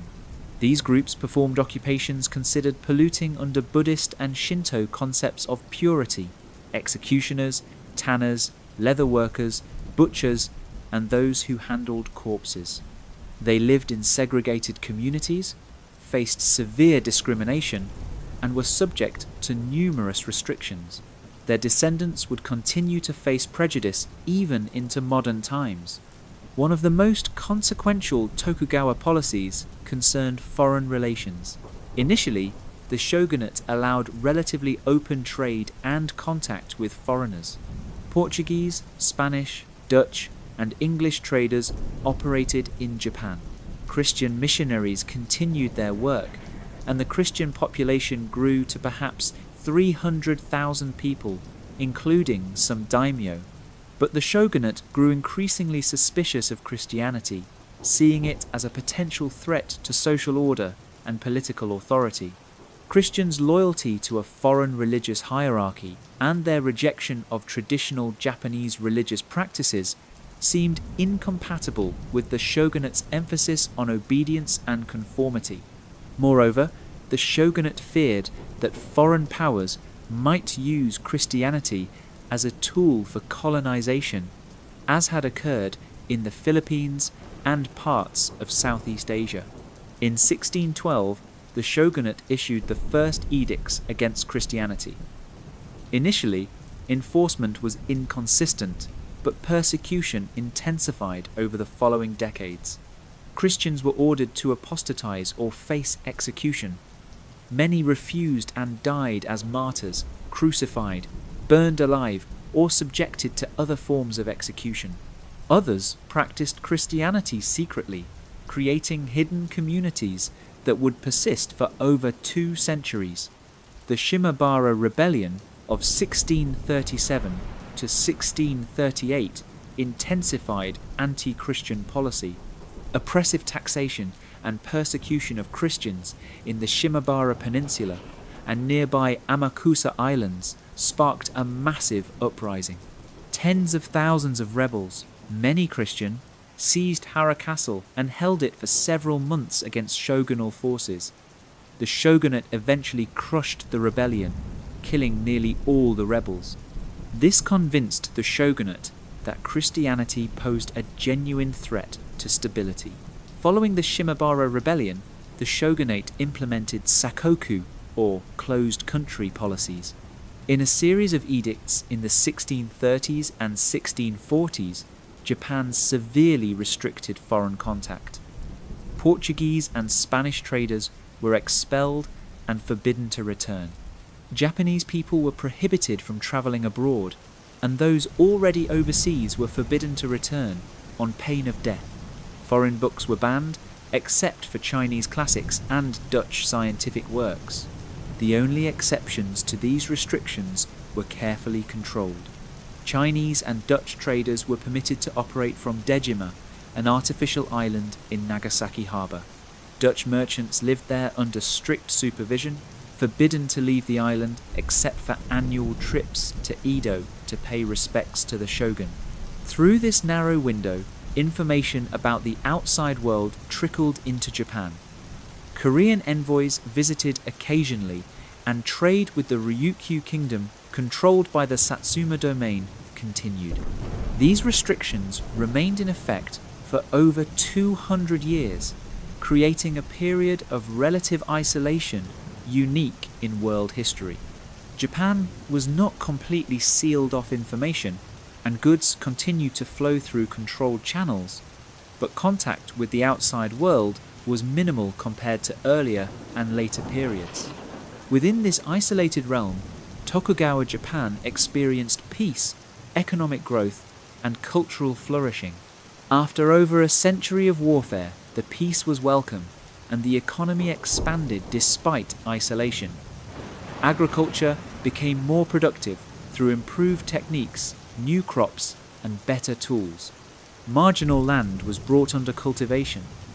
The population grew from perhaps 12 million in 1600 to over 30 million by the early 18th century. Cities expanded dramatically. Edo grew into one of the world's largest cities, with a population exceeding 1 million by the early 18th century. Osaka became the commercial centre, the nation's kitchen, where rice from throughout Japan was bought and sold. Kyoto remained the cultural capital, home to the imperial court and numerous temples and shrines. Castle towns serving as domain capitals also grew, housing samurai administrators, their families, and commoners providing goods and services. Urban culture flourished in this environment. The districts of pleasure quarters, officially sanctioned zones where prostitution was legal and concentrated, became centres of culture and entertainment. The Yoshiwara in Edo and Shimabara in Kyoto were famous pleasure quarters where wealthy merchants and samurai mingled with courtesans, actors, and artists. These districts spawned distinctive aesthetic traditions that influenced art and literature. Kabuki theatre emerged as popular entertainment, featuring male actors, elaborate costumes, stylized acting, and melodramatic plots. Unlike No, which remained a refined art patronized by the elite, Kabuki appealed to commoners and samurai alike, with spectacular staging, acrobatic action scenes, and emotionally charged stories. Kabuki plays featured historical dramas, contemporary scandals, supernatural tales, and romantic tragedies. Famous actors achieved celebrity status. their images reproduced in woodblock prints and collected by fans. Bunraku, puppet theatre using large puppets manipulated by multiple puppeteers, also developed during this period. The puppets, nearly life-sized and capable of remarkably expressive movements, enacted plays accompanied by shamisen music and narration. Many Bunraku plays were written by Chikamatsu Monzaemon, considered Japan's greatest playwright. His works, including love suicides and historical dramas, explored themes of duty versus emotion, loyalty, and the conflicts between social obligation and human desire. Literature flourished in various forms. Haiku poetry, perfected by Matsuo Basho in the 17th century, distilled experience and emotion into 17 syllables arranged in lines of 5, 7, and 5 syllables. Haiku typically included a seasonal reference, grounding the verse in nature's cycles. Basho's poems achieved profound depth through simplicity, evoking vast emotional and spiritual landscapes with minimal words. His most famous haiku, written in 1686, captures the essence of his art. Old pond, a frog jumps in, the sound of water. This simple observation became a meditation on silence, stillness, and the momentary disruption of peace. The sound exists only briefly before quiet returns, just as all phenomena arise and pass away. Basho travelled throughout Japan, writing haiku and prose accounts of his journeys that combined poetry and descriptive passages. His travel diary, The Narrow Road to the Deep North, remains a masterpiece of Japanese literature. Prose fiction also thrived. Ihara Saikaku wrote stories of merchants, samurai, and courtesans, depicting their lives with humour, sympathy, and shrewd observation. His novels explored sexuality, money, ambition, and failure, portraying characters struggling with desires and circumstances. Saikaku's work captured the vitality and complexity of Tokugawa urban life. Visual arts reached new heights during the Tokugawa period. Woodblock printing, refined to extraordinary technical sophistication, produced images for popular consumption. Ukiyo-e, pictures of the floating world, depicted actors, courtesans, landscapes, and scenes from daily life. Artists like Hishikawa Moronobu, Kitagawa Utamaro, and Katsushika Hokusai created images that captured Tokugawa culture's vibrancy and became iconic representations of Japan. Hokusai's 36 views of Mount Fuji, created in the 1830s, includes the Great Wave off Kanagawa, perhaps the most recognizable Japanese image worldwide. The print shows a towering wave threatening boats, with Mount Fuji visible in the background. The composition's dynamic power and the wave's curling form have fascinated viewers for nearly 2 centuries. Hokusai continued working until his death at age 88, constantly striving to improve his art. Utagawa Hiroshige, another master printmaker, created landscapes and travel scenes suffused with atmosphere and emotion. His series, The 53 Stations of the Tokaido, depicted the journey along the Great Highway connecting Edo with Kyoto, showing travellers, scenery, and weather conditions. The prints conveyed not just visual information, but the experience of travel, the feel of rain, fog, or bright sunlight. The Tokugawa period also saw developments in scholarship and education. Literacy rates increased substantially, reaching perhaps 40% for males and 15% for females by the 19th century, high levels for a pre-modern society. Education occurred at various levels and in different forms. Domain schools trained samurai youths in Confucian classics, military arts, and administration. Private academies taught various subjects, from Confucianism to mathematics to Dutch studies. Temple schools, terracotta, provided basic literacy and numeracy to commoner children, teaching them to read, write, and calculate using practical texts. like business letters and account books. Confucian philosophy, particularly Neo-Confucianism as interpreted by the Chinese scholar Zhu Xi, became official ideology. Neo-Confucianism emphasized social hierarchy, filial piety, loyalty, and self-cultivation. These values suited the shogunate's needs, legitimating the social order and encouraging obedience. But Confucian thought also contained elements that could be turned against the regime. Confucianism stressed the ruler's obligation to govern virtuously and justly, implying that unjust rulers forfeited legitimacy. Different schools of Confucian thought emerged, some challenging Neo-Confucian orthodoxy. The Kogaku, or ancient learning school, advocated studying original Confucian texts rather than later commentaries, sometimes arriving at interpretations critical of contemporary conditions. Some scholars combined Confucian thought with Shinto, developing Kokugaku, national learning, which emphasized Japan's uniqueness and the emperor's centrality, implicitly questioning the shogunate's authority. Dutch studies, or Rangaku, constituted another important intellectual current. The few Dutch books allowed into Japan introduced Western knowledge of anatomy, astronomy, medicine, and other subjects.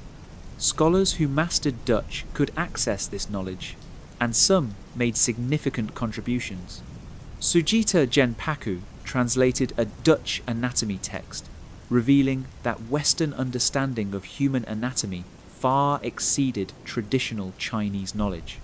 Dutch studies expanded over time, encompassing various sciences and technologies. By the 19th century, the Tokugawa system was under strain. Economic problems mounted as samurai and daimyo accumulated debts to merchants. Famines struck in the 1730s and 1830s, causing widespread suffering.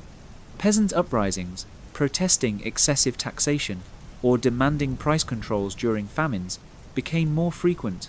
The contradiction between merchants' low status and high economic power created tensions. Intellectual currents questioned the regime's legitimacy. Most seriously, external pressures were building. Western powers, expanding across Asia, sought to open Japan to trade. Japanese leaders were aware, through Dutch sources, of China's defeat in the Opium War of 1839 to 1842, demonstrating Western military superiority. Russian ships appeared in northern waters. American whaling ships operated in the North Pacific, sometimes shipwrecking on Japanese shores. The closed country policy seemed increasingly untenable, but opening Japan would require confronting entrenched interests and ideology. Chapter 12. The End of Isolation and the Meiji Restoration. On July 8, 1853, 4 American warships, commanded by Commodore Matthew Perry, appeared in Edo Bay. Perry carried a letter from President Millard Fillmore, demanding that Japan open its ports to American ships for trade and refueling. The black-hulled steamships, which the Japanese called black ships, Kurofune, were heavily armed and powered by technology Japan did not possess. Perry delivered the letter and announced he would return the following year for an answer, then departed. Perry's arrival shocked the shogunate and Japanese society. The shogunate, breaking precedent, consulted widely, asking daimyo and even the imperial court for opinions. This revealed weakness and sparked vigorous debate about how to respond. Some argued for resistance, expelling the foreigners by force. Others recognized Japan's military inferiority and advocated accepting Perry's demands while building up defenses. The debates were not merely about foreign policy, but about the shogunate's competence and right to rule. When Perry returned in February 1854 with an even larger squadron, the shogunate had no choice but to negotiate. The Treaty of Kanagawa, signed in March 1854, opened 2 ports to American ships and established a U.S. consulate in Japan. Further negotiations resulted in the Treaty of Amity and Commerce in 1858, which opened additional ports, established extraterritoriality, meaning Americans accused of crimes in Japan would be tried in American consular courts, and set low, fixed tariffs on imports and exports.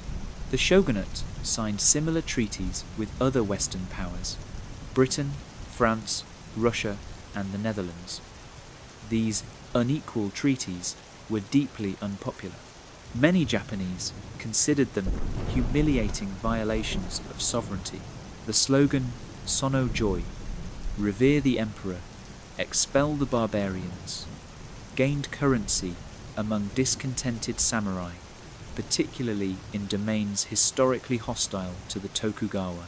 The most important of these domains were Choshu and Satsuma, located at opposite ends of Honshu and Kyushu, respectively. Both were large, wealthy domains that had been on the losing side at Sekigahara and harbored resentment toward the Tokugawa. Young samurai from these domains, called shishi, men of purpose, advocated violent resistance to the Western powers and increasingly blamed the shogunate for Japan's humiliation. In 1863, Choshu forces fired on foreign ships passing through the Shimonoseki Strait, attempting to close it to Western vessels. The Western powers responded with overwhelming force, bombarding and occupying Choshu positions in 1864. Similarly, Satsuma samurai killed a British merchant in 1862, leading to British bombardment of Kagoshima, Satsuma's capital, in 1863. These defeats convinced Choshu and Satsuma leaders that expelling foreigners by force was impossible. Japan needed to adopt Western military technology and organization to defend itself. But this realization led to a new conclusion. The shogunate, which had failed to protect Japan and had signed the unequal treaties, must be overthrown. The slogan evolved to Sono Tobaku, revere the emperor, overthrow the shogunate. Choshu and Satsuma, despite historical enmity, formed a secret alliance in 1866, brokered by activists like Sakamoto Ryoma. This coalition, supported by court nobles and other domains, prepared for armed conflict. The shogunate attempted reforms, hiring French military advisors and modernizing its forces, but it was too late. In 1867, the 15-year-old Emperor Meiji ascended the throne. Court nobles and leaders from Choshu and Satsuma convinced the shogun, Tokugawa Yoshinobu, to resign and return power to the emperor, ostensibly to create a council of daimyo under imperial authority. Yoshinobu agreed and resigned in November 1867, but on January 3rd, 1868, Choshu and Satsuma forces staged a coup in Kyoto, announcing the restoration of imperial rule and excluding Yoshinobu from the new government. Yoshinobu initially resisted, and the Boshin War broke out. Shogunal forces fought imperial forces in a series of campaigns from early 1868 through June 1869. Despite the shogunate's larger forces and modern weapons, the imperial side prevailed, benefiting from superior leadership, better morale, and foreign support. The decisive battle occurred at Toba-Fushimi near Kyoto in January 1868, where imperial forces defeated a larger shogunal army. Edo surrendered peacefully in April 1868, after negotiations between imperial commander Saigo Takamori and shogunal representative Katsu Kaishu averted a potentially devastating battle. The city was spared destruction, and Yoshinobu retired quietly. Resistance continued in northern Honshu and Hokkaido, where shogunal loyalists fought on until June 1869, but the outcome was never in doubt. The Meiji Restoration, as these events came to be called, was less a restoration than a revolution, though conducted in the emperor's name. The young Emperor Meiji, only 16 when the war ended, became the symbol of Japan's transformation from feudal society to modern nation-state. Real power lay with the oligarchs from Choshu and Satsuma, who had led the overthrow of the shogunate. These leaders faced enormous challenges. Japan was militarily weak, economically backward, and politically fragmented compared to Western powers. The unequal treaties remained in force. Renegotiating them required convincing the Western powers that Japan had become a civilized nation by Western standards. This necessitated rapid, comprehensive modernization. The Meiji government moved swiftly. In 1869, the domains were abolished, and prefectures under central government control were established. Daimyo became governors, then were pensioned off. The samurai class lost its privileged status. Stipends were commuted to bonds, and the right to wear swords was abolished. A national conscript army replaced the warrior class's monopoly on military service. These changes provoked resistance. The most serious rebellion erupted in 1877 in Satsuma, led by Saigo Takamori himself, the same man who had commanded imperial forces in the Boshin War. Saigo opposed the government's direction, particularly the abolition of samurai privileges. He led 40,000 discontented samurai against the government, but the new conscript army, armed with modern weapons and trained in Western tactics, crushed the rebellion after 8 months. Saigo died in the final battle, committing suicide, and became a tragic hero in Japanese memory. The government promoted industrialization aggressively. It built model factories, shipyards, and arsenals, initially state-owned but later sold to private entrepreneurs, creating the Zaibatsu, large family-controlled business conglomerates like Mitsui and Mitsubishi. The government imported foreign advisors, hired teachers, and sent thousands of students abroad to study Western science, technology, and institutions. Education became a national priority. The government established a national school system in 1872, requiring all children, male and female, to attend elementary school. Literacy rates climbed rapidly. Universities trained elites in Western knowledge. Japan sought to master Western learning while preserving national identity, a balancing act captured in the slogan, "Eastern Ethics, Western Technology." In 1889, the Meiji Constitution was promulgated, creating a constitutional monarchy. The emperor was defined as sacred and inviolable, possessing sovereignty, but actual government was conducted by ministers and a parliament, the Diet, consisting of an elected House of Representatives and a House of Peers. The constitution was modelled partly on Prussia's, with power concentrated in the executive. The Diet had limited authority, and suffrage was restricted to males paying substantial taxes, initially only about 1% of the population. Despite limitations, the constitution marked a significant step. Japan became the first Asian nation with a Western-style constitution and parliament. Political parties formed, contested elections, and debated policy. A press emerged, though subject to censorship. Civil society developed gradually within constraints imposed by an authoritarian government determined to maintain control while modernizing. Chapter 13: Imperial Expansion and Modernization. Meiji Japan's leaders believed that to avoid colonization, Japan must become an imperial power itself.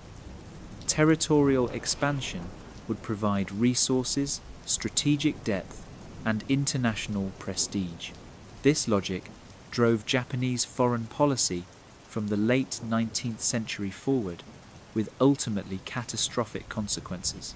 Japan's first target was Korea, long within China's sphere of influence.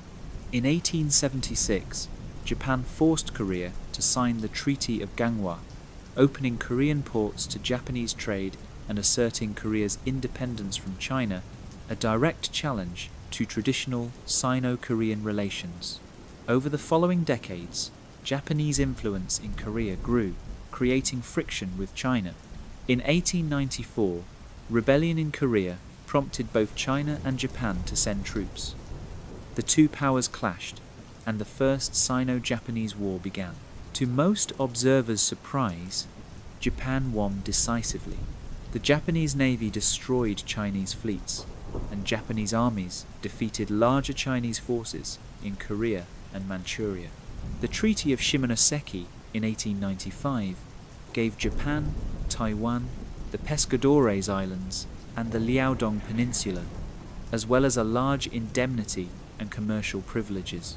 However, Russia, France, and Germany, concerned about Japanese expansion, pressured Japan to return the Liaodong Peninsula to China, the so-called Triple Intervention. Japan complied, but resented this humiliation, particularly when Russia subsequently leased the same peninsula from China. The cry, "Endure the unendurable," captured Japanese determination to build strength for future confrontation. Conflict with Russia came 10 years later. Competition over Manchuria and Korea drove the two powers toward war. On February 8, 1904, Japan launched a surprise attack on the Russian fleet at Port Arthur, beginning the Russo-Japanese War. Japan's forces, better prepared and led, won victory after victory. The siege of Port Arthur, costing tens of thousands of lives on both sides, ended in Russian surrender in January 1905. In May 1905, the Japanese Navy annihilated the Russian Baltic Fleet at the Battle of Tsushima, one of history's most decisive naval victories. Russia, facing revolution at home and military defeat abroad, agreed to negotiate. The Treaty of Portsmouth, mediated by U.S.